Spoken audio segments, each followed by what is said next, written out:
Ever wonder what it really takes to make zero trust work in practice? Welcome to Zero Trust Journey, the podcast that cuts through the noise and dives into real stories and strategies to bring zero trust to life. The cybersecurity world is flooded with buzzwords and vendor hype, but here we focus on what truly matters, practical insights and lessons from those who've walked the path. Each episode is inspired by real experiences, grounded in our research, and enriched by the challenges and triumphs of our guests. If you're ready to grow your skills, deepen your insights, and take actionable steps toward a stronger zero trust strategy, you've come to the right place. Let's get started. The views and opinions expressed on the Zero Trust Journey podcast, webcast are solely those of the participants and do not represent the views of their employers or affiliated organizations. This content is provided for educational and informational purposes only. Neither the employers nor any sponsors are liable for actions taken based on the content discussed.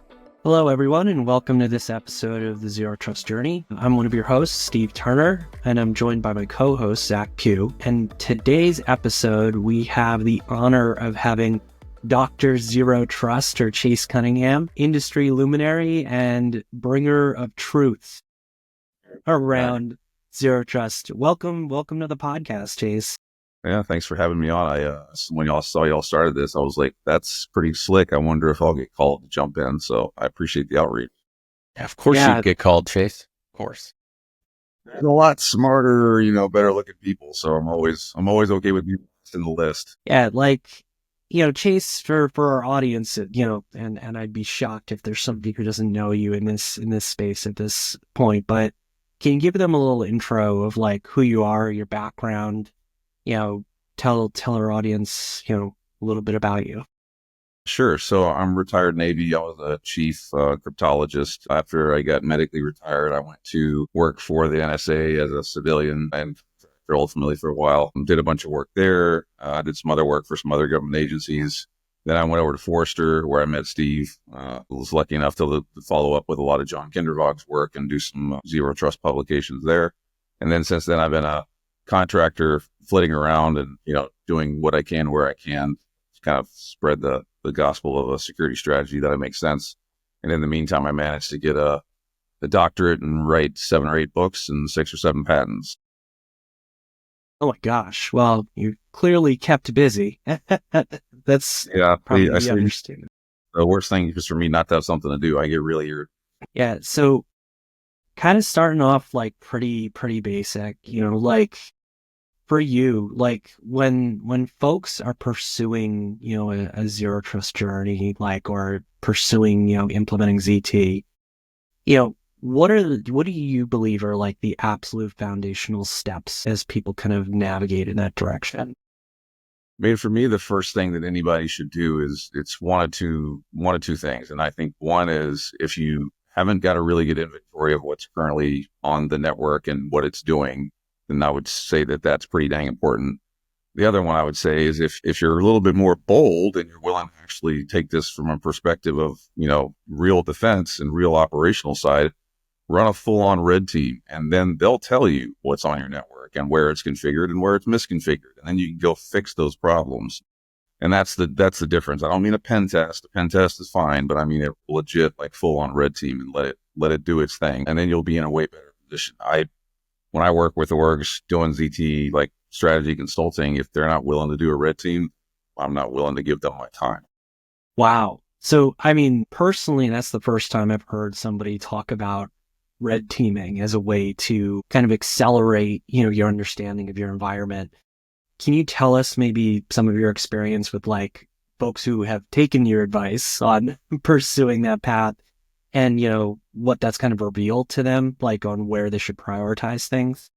Yeah, I mean, the one that's most interesting was working with a group that did OT, IoT stuff on pipelines in the Nordic region. And they wound up finding a system that was exposed to the internet that had admin as a password for about 7 years straight. And it connected on the backside to a few 100,000 miles of total pipeline access. So, that was one of those this is probably an issue we should fix right now.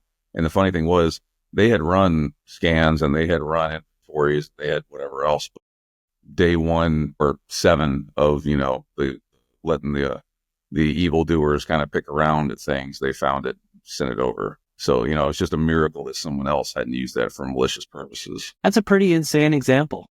Yeah. Yeah, I'm curious, Chase, when you're talking, you speak a lot. I personally have been lucky enough to witness a lot of your webinars and your podcasts, to try to join into that whenever I can. Lucky enough, that's right. I'm curious, what are the most kind of common misconceptions that you're continually fighting when you're talking to your industry counterparts as well as the people that you're consulting for? I mean, the biggest one lately has been small businesses, because I've been trying to do most work with those folks, and they're the ones that have the most responsibility and the least budget now, is that they say, well, I'm not worth it for a bad guy to come after. Why would I bother? It's like, well, you have accesses to things, you have business relationships. If nothing else, you've got jump points that someone can use to launch attacks on other systems. So you're a valuable target. And I just think that that's the one that stands out most, is that that's the real issue. And then the other one is folks that still hem and haw and, oh, well, you can't call it zero trust because that hurts people's feelings or whatever. Boo boo doo. Like, fine, call it cyber tiddlywinks, call it Cybersaurus Rex. Like, I don't care what the name of it is. Just approach the problem with a strategy that actually makes sense. It irritates the hell out of me when someone's like, we can't tell our employees that we have zero trust for them. It's like, that's not what I'm saying, moron. Like, it's zero trust for the strategy. Trust your employees all you want, but don't give them implicit trust in systems and remove trust from inside of networks where we know that we have 30 years of evidence of this stuff. And folks still sit around like, I don't know if that's legit. That's wow. So from the small business front, like kind of leading into that, because I know that you and a bunch of other folks were working with CISA and a bunch of the agencies to create these commoditized offerings, like for folks who maybe can't afford, some of the enterprisey solutions or anything out there to kind of make these things happen. And I remember specifically that you had done a blog post way back when on doing zero trust on a shoestring budget, basically. Can you tell us, maybe the failings, in the space around all of that? Because I know, again, having personally, working in the space, on the evil side of things, a lot of these solutions aren't built for those folks. And it's not straightforward to go, after you've laid out, everything that you were talking about before, when they have to go and actually implement things, it's not easy, and they don't make it easy, and it's expensive in a lot of cases. And you can prove, with that blog post, that it doesn't have to be expensive or anything like that. But, I'll stop there. What have you seen kind of in the space, from a failing standpoint, maybe successes on driving that narrative? I think it's great that you're kind of helping, a space that's been traditionally underserved. Yeah, I mean, I honestly, I don't really care about enterprises, because enterprises are kind of like infinite spend and infinite money, and they're just, lumbering along doing their thing. Me personally, just my gut is I care about small business and everyday people and that type of thing. So I dedicate a lot of time to working with those folks. I do a lot of pro bono stuff for people on ZT, and it's not that crazy difficult, especially for people when they actually back up from it and go, okay, well, what do I need to make it work for me? A lot of times they'll say, oh, well, we got to get a SIM. It's like, why? Or do you have 100,000 endpoints to moderate and manage and figure out what the hell's going on there? Oh, no, we have 6 employees. Then what do you need a SIM for? Why would you even bother with that? Okay, well, we need HP Almond laptops for every person here. Is anyone here doing game design or hardcore development? No. Then give them Chromebooks. There's just basic things that you do that make things more secure just from the very nature of the way they exist. And Google doesn't cut me a check, but I'm just saying Chromebooks are a really useful thing in the context of ZT, because there's really not an operating system. The operating system's the web. Try and run ransomware on a Chromebook. Watch what happens. Nothing, because it doesn't work. So why would you not do those things? And then moving people into stuff like browser isolation or enterprise browser, whatever you want to call it, and abandoning and tossing those expensive, wasteful phishing programs that we train on into the trash. The hill that I want to die on is the death of the phishing training industry. I want to be on top of that hill fighting like 100 robots coming at me with 1.9 mm because I'm going to go down that spot. I despise the way that market's been built. I think it just does a disservice to people, and it's continued to get more growth, even though it's proven that it's not the solution that it's. Not that I have an opinion on it. No, not at all. Chase, one of the things we hear a lot is organizations feeling like they don't know where to start at all with zero trust. They're just kind of looking, and there's so much. There's 10 different frameworks or wherever. Where are you starting people out if they're just beginning their zero trust journey? Well, I mean, one thing I remind them is like, how long did it take you to build your business or build your infrastructure? And usually they'll say, oh, I've been at this for 25 years. Okay, well, then it's probably going to take us a little bit of time to get you to a stage that's more realistic as far as security controls. It's not going to happen in 25 hours. It's going to be maybe 25 weeks, something along those lines. So just grounding folks in that there's a reality, there is a maturity curve here, et cetera. I personally think that for most small businesses and the normal side of the equation, moving them off of what they don't need, get rid of, moving them away to centralized identity management control, having a really good asset inventory, and just having a good understanding of where the risks are, and then applying the controls there based on reality, not on Kentucky windage. The industry's best guess at threats. If it doesn't apply to you, then don't worry. You can't fix everything all the time. It's weird too, because you'll talk with people that are geniuses in finance, and it's like, do you change everything you do for your trading strategy when the Fed stubs their toe on the way to work? No, you keep sticking with it, right? Because the market will work itself out over time because you have proof over history that these strategies work. Guess what? The same thing works in cyber. Shocker. Kind of dialing in on that, because I love where Zach's going with this. Like, I talked to, I guess when I was looking for a job, being part of the great tech layoffs, last year, I found that there's a lot of organizations building purpose-built zero trust orgs. I would love to get your take on that, because I'm seeing job postings for zero trust architects, zero trust engineers, and I know you've got to have an opinion on this. Yeah, good time to be somebody with zero trust on your, resume. Like the whole Dr. Zero Trust thing was literally a joke. I was doing some stuff with a couple friends of mine, and they was like, oh, you have a doctorate in computer science, you do so much ZT, you should have a doctorate in zero trust. And I was like, giggle. And I just went off and started running with it. It turned into a thing. So, I mean, that's the veracity and the validity of someone saying that they're a zero trust X in the space. It's kind of shenanigans. But the truth of the matter is there are good programs and good education and good certs and good books and lots of reference material to help people understand the strategic value of zero trust. Do I think you should be building a ZT org? I don't know. I would say that's dependent on every single organization. They're slightly different in the way that they do things, but the strategy is still valuable.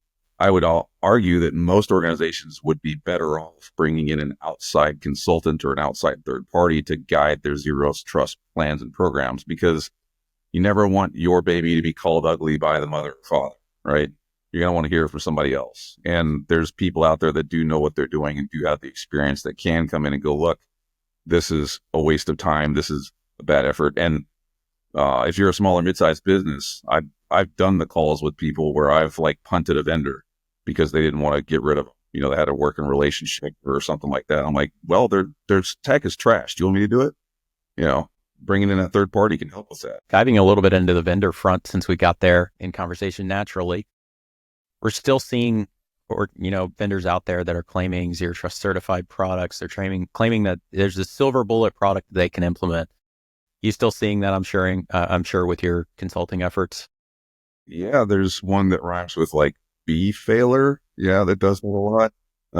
Their CEO is always on MSNBC running his mouth about stuff like that, and he knows about as much of it as I do about underwater basket weaving. So yeah, there's plenty of folks that are skewing the market there. I mean, and there's a market created, so there's blood in the water, right? The sharks are going to go where the blood is, which fine. That means we get investment, we get innovation, we get growth, which is good. That'll help people. But anyone that says they have a zero trust certified product, like yeet them into the sun because there is no zero trust certified product. I just saw the thing that came out recently from CISA about the cyber trademark or whatever it is. I was just going to ask you about that thing. Like I was like that. I'm glad that my tax dollars went down the hole of hell for that because it's pointless. It's the same thing if I see a zero trust certified product.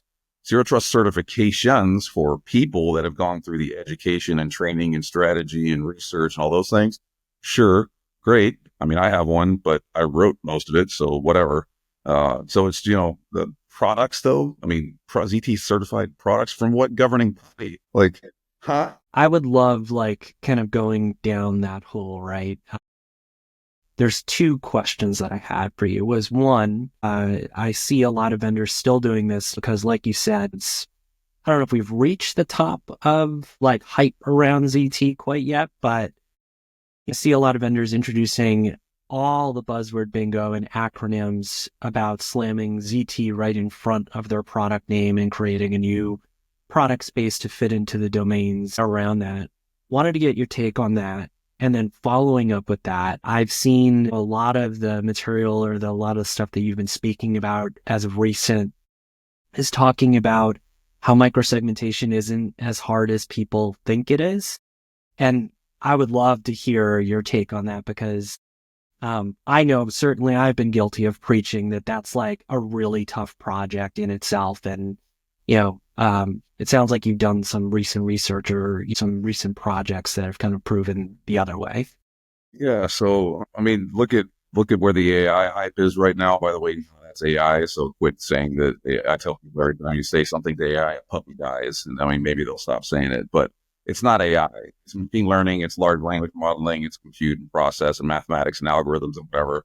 And it vomits back a response based on what you input it. So it's not AI. AI is a whole different thing. However, the market and the majority of people go, ooh, AI. I saw that on TV one time. That must be what it is because Salesforce told me that it is. So now they stick an AI button in front of it and people buy more of that thing. DeepSeek, right? AI, even though it's a Chinese piece of malware. I mean, that's, folks just jump into it. So the same thing with ZT. They'll throw whatever they can in there to try and sell it. And again, from the selfish market dynamics of I see a value to a strategy that is called zero trust. If people want to dump money in this space and it winds up helping the market get better overall, I'll personally live with the delusion of the reality, but it is not helpful for folks that think that they can just get it and turn it on. Their, ZT, that's how I feel about that one too. And I mean, look at, the moment you get Matthew McConaughey and Keanu Reeves pitching your product, pretty much BS, if you ask me. I don't know. I thought that the people as lamps was the ideal way to really get a product out there. No comments. And the other side of it too on microsegmentation 5 years ago, super difficult, very hard to do at the bottom layer. Now, because of ZTNA, because of policy engines, because of the abstraction capabilities that we can put kind of a layer above the hardcore network side, there's this.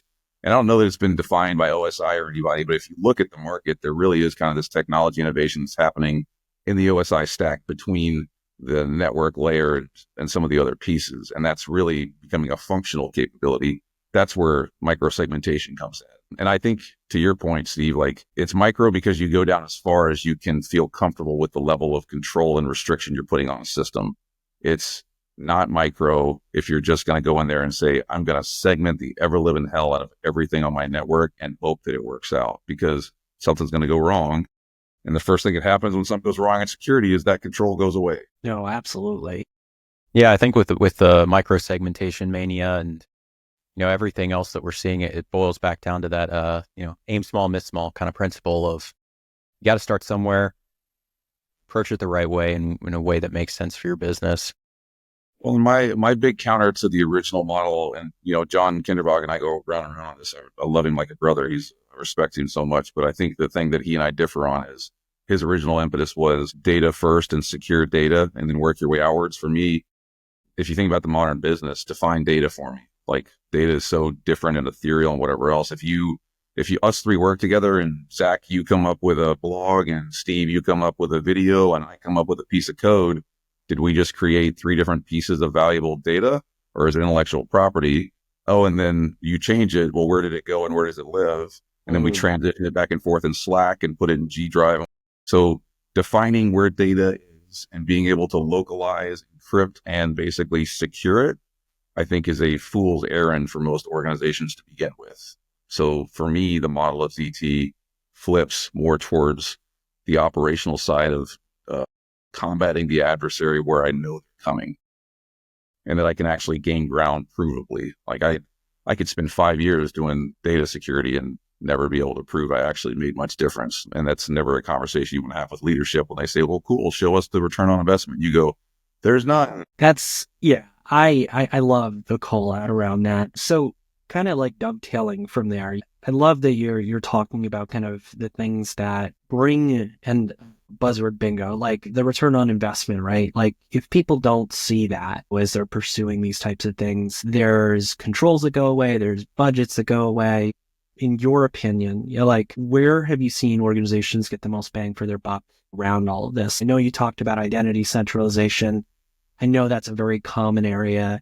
Maybe there's some uncommon areas that you've seen where folks have pursued leveling up a particular domain or a particular, area. Like where have you seen, those wins, like from an ROI perspective, so that they can keep marching towards ZT? Yes. So usually what it turns out is when you put a real good strategy and a plan in place and base it on the reality of the threat that you're facing, you'll find stuff that doesn't work and isn't necessary, and you can get rid of it. And to give you an idea, like I've done stuff with a cruise line, and they had, I want to say it was like 7 CISOs in 9 years. And they had something like 55, 58 security solutions in their suite. How many of those are redundant because there's not that many problems to solve? We went through the rigmarole and strategizing, et cetera, and then got to it. And they wound up going from nearly 60 down to like 11 or 12. And they freed up all that budget from all those other solutions that were just sitting there. And the network cleared up because traffic wasn't being sent everywhere all the time for no really good reason. So, if you look at it there, you could say, well, my return on investment is I freed up X number of dollars tech that wasn't really doing anything for me. I also freed up bandwidth, because for a cruise line, bandwidth is a really big deal because they're not tied to shore. They don't drag an Ethernet cable with them out to sea. It goes over satellite. So they were able to say we're optimizing the bandwidth piece. And then there's, the follow-on side of your employees, which is an ROI that's really hard to figure out, will actually be better off and more, I won't say happy, but more accepting of the controls you're putting in front of them because they're not encumbered by it. If anybody's ever had to use like the Cisco AnyConnect system, you want to, poke your eyes out with a poker rather than actually turn the damn thing on. So if you can get away from those systems, life gets better for you. And kind of like pulling on that thread, and then I want to pass it over to Zach. Platform versus best in breed. And I know that this is like some of the previous research that you were doing with Forrester, especially with the ZTX framework and all of that. With the way it sits today, like what makes sense? What doesn't make sense? Like what are you like, God damn it, like I don't want you like going down this. Majority of folks should look at portfolio, not platform. And what I mean by portfolio is integrated solutions with APIs that interoperate from a variety of vendors that have best of breed capabilities that meet your needs. And if they can't do that and they're not able to play nice together in the same sandbox, find another vendor, because APIs are a beautiful thing. So most organizations, especially small and mid-sized businesses, would do well to move towards cloud providers, portfolio type of offerings, integrated solutions, API enablement. The platform is going to be very limited for the mega enterprises that can get whole value out of spending the majority of their budget with the big players in the space. And that's just kind of my position on it. And I think that makes, from my experience, that makes the most logical sense for people on the budget as well as the usage side of things. And is that a reality today? Because I know that Sure. if you're talking about some of the bigger cloud players, they don't play nice with the rest of the Correct. ecosystem. Some of them don't play nice with each other as far as the cloud side of it goes, but most of them play nice with the vendors that provide security solutions inside of the tenant. So, if you go to AWS, there's a whole marketplace for security solutions. If you go to Azure, there's a whole marketplace for security solutions. Live there, use their stuff, operationalize those capabilities. and then get rid of other crap you don't need. But you're going to wind up with a, patchwork quilt, Rubik's Cube type thing. And that's fine. The odds of most organizations being able to say, we are all Palo Alto, super slim. So I wanted to talk a little bit about frameworks with you. There's a lot out there. You can use like reference architecture with 800.207. You've got the extended ecosystem, ZTMM plus new one from Frontline. Where are you kind of seeing these be successful, or gaps in this kind of existing framework out there that helps inform security leaders? Well, Jason Garbus, the stuff he's done with the ZTMM is great. That guy really knows what he's doing. So I would say if he's writing stuff, both folks should look at it. The O'Reilly book on Zero Trust is awesome. Anything, Kindervog puts out is definitely something I would align on as far as the strategy and concept side. So I think that really what folks should do is look at a variety of those things and pull them together and figure out how that works for you. I'm always very hesitant to say, use the ZTX extended ecosystem, because when I put that together, I never said this is going to be the thing for everybody. My goal was to say, here's a Rosetta Stone that you can use to translate and get some clarity and figure out what works for your organization. So my advice to people is look at all those things, figure out what it looks like for you. And the good thing about strategy and reference material, there's a reason the word reference is in it. You can refer to it and then use it for your purposes, not in Dominis Patria Filisanti, thou shalt only do what this says. Yeah. I love that advice. It's something that we've preached a number of times on this, is you've got to find what works for you, and it's reference, it's all reference. With your doctor, you should be anyway. Anyone that goes to their doctor and their doctor just says, take this, and you go, okay, you should take a second and go, well, wait, can you tell me what that drug does? You don't just, take it for effect. In your normal life, I think that we get lost in this space a lot too. I know I'm ranting here just a bit, but if you really think about it, you live in a world where hopefully intelligent decisions and strategy surround everything that you do. It may not be the level of, an enterprise architect security program, but, think about stuff, get it from different sources, make your own decisions, make it work for you. Figure out how these things are going to be beneficial or not, and optimize yourself, your resources around the reality. You do it when you exist on this earth, do it in the cyber. You've said a couple of phrases that I really keyed in on some of your conversations that I wanted to bring up here for our audience. How can security leaders avoid distractions like Hollywood stuff and compliance shenanigans? I know you're passionate about that kind of stuff when they're implementing a zero trust strategy. Compliance is the bar. It's not the ceiling. Strive, it makes me want to pull the little bit of hair I left out when folks are like, we're going to get to 800 or we're going to get to, 1,200 or 27,000 or whatever else, NIST, whatever, blah. Wait, you should achieve compliance because your program is so good that compliance happens, not that you hit the bar and you stopped and you said, oh, thank God I've hit the bar. That's not necessary. It's not how you should work. It's problematic. And the Hollywood side of things, there's no dinosaurs. I hate to inform everybody, they're not alive. So even though there's movies about dinosaurs, you're not going to see a brontosaurus walk down the street. It's the same in cyber. So even though we can do cool things in cyber and Hollywood, the reality of the way that works and on normal systems is very, very, very different. There's a new movie coming out with Robert De Niro, I think, is the guy, which, okay. But he's I think it's called Zero Day or something. I'm waiting to see that one. Yeah. Because usually these movies are hilarious. The last one with Black Cat, where the bad guy's code was in red and everybody else's was green. It's okay, that's how that happens. Cool. Steve, over to you. Yeah. Oh my gosh. Well, now I have to ask you what your favorite hacker type movie is. Sneakers. Well, I should have expected that. Classic.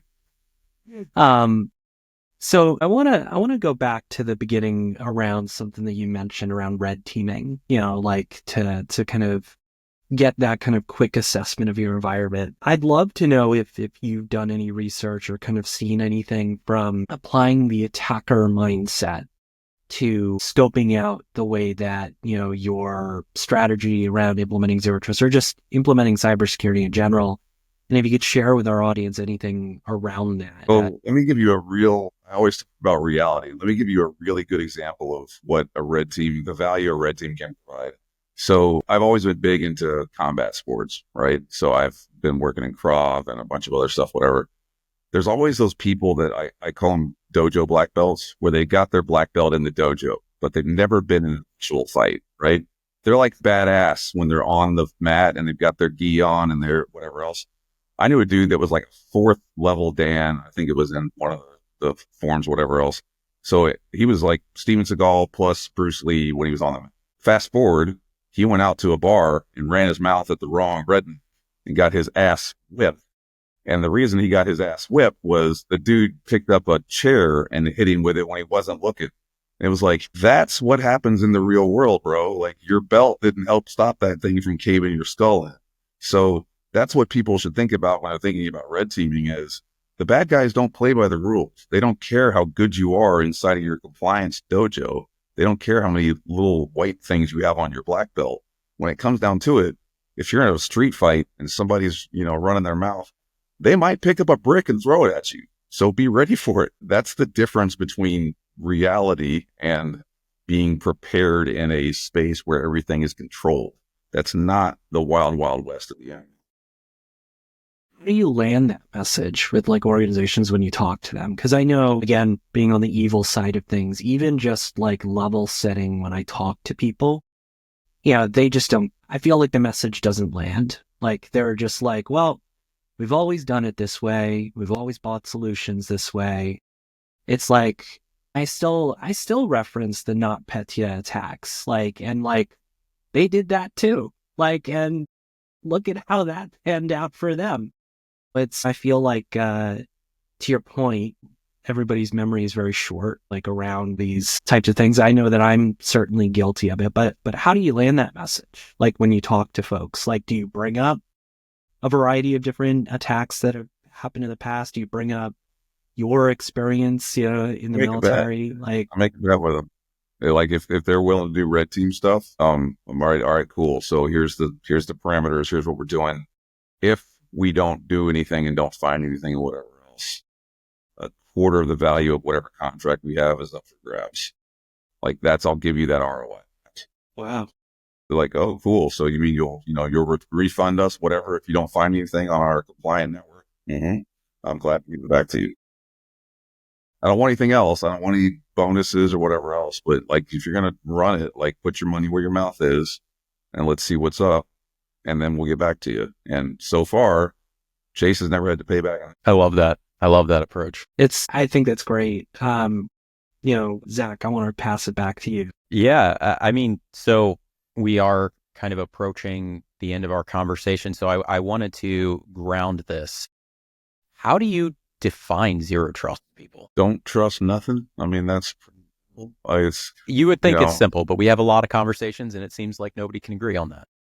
And if you want to get slightly more academic and nerdy with it, zero trust is about removing default trust from inside of enterprise infrastructure and networks. There you go. That's what it is. So if you want to say find the bar, if you can remove all the default trust, you're moving towards zero trust. And if you think about what default trust looks like, it's stupid passwords, it's easy access, it's no segmentation, it's bad usernames, it's all the things that we know about that are written into best practices. And oh, by the way, are part of compliance checklists that people still sit around and go, well, gosh, I don't understand what zero trust is. No, you just didn't call it that. You can look at 27001, you can look at FIPS, you can look at those things and read through it. It sure says the stuff that we talk about in ZT, but for some reason you say zero trust, people get all cross-eyed about. So yeah, one other question I wanted to ask you, like Zach was saying, we're coming up on time here. If there was material you could recommend to somebody, if there was somewhere that you could point them to really level set, where they're at, or kind of educate themselves appropriately, on pursuing this path, where would you point them? Anything that Jason Garbus puts out, I think you should look at. He's got a great newsletter. Anything Kindervog has put out, I think folks should look at. Forrester does a ton of really good work in zero trust. Gardner publishes SASE, which is the dumbest thing I think anyone's ever come up with in the history of dumb, so don't waste your time with that. I mean, who wants to say they're sassy? That sounds like a honey boo boo strategy. And then, the O'Reilly book on Zero Trust is very good. The Cloud Security Alliance has got a lot of really good reference material on ZT. There's tons and tons of it. So, like I said earlier, I think that there's some folks that genuinely have put the time in and the research and can provide value and insight. And then there's some posers. I'm probably somewhere between the two because, I'm not on the keyboard anymore. I guess I'm a glorified poser now. But the reality of it is there's people that know what they're doing and there's real value here. And there's tons and tons of research material. So put it together for yourselves. And if you have to, if you're real lazy, use ChatGPT and ask it. Well, thanks, Chase. It's been really helpful for me learning from your experience here today. I hope it's been helpful for our audience. I'm sure it has. If you were to give our audience one takeaway from this discussion, what would it be? Realize that you are valuable in the context of cyber warfare for an adversary. That is it. You, your family, your kids, your IoT-enabled toilet, like all that stuff is valuable for an adversary in the context of cyber warfare. We're in a space that only 2 times in history has the entire world categorically changed. One was the invention of gunpowder. The other was the invention of the internet. And that's where we're at right now. I love that. I think that's a great takeaway. Steve, you want to close this out? Absolutely. Dr. Zero Trust, Chase Cunningham, thank you so much for agreeing to come on our show. Thank you for your unfiltered opinions as always, and the valuable advice that you've given everybody. And thank you to our viewers for tuning in to the Zero Trust journey. Chase, if our viewers want to connect with you, where are the best places for them to connect with you? Yeah, look me up on LinkedIn is probably the easiest way to get a hold of me. I do some work with the good folks at G2, and then, I'm always out there, gibbering on stage somewhere, so feel free to come up and say hi. Awesome. Well, thank you very much again, Chase, for coming on the show, and thank you to our viewers for tuning in. We'll catch you on the next episode. Thanks for joining us on Zero Trust Journey. If this episode sparked new ideas or gave you practical insights, be sure to like, subscribe, and share it with your network. Your support helps us continue bringing you valuable conversations and real-world stories. We'd love to hear from you. Share your feedback or even your own Zero Trust journey by reaching out to us. Your story could inspire others in the community. Stay tuned for more expert insights, compelling stories, and actionable advice to help you advance your Zero Trust strategy. Until next time, stay curious and keep making progress on your Zero Trust journey. See you in the next episode.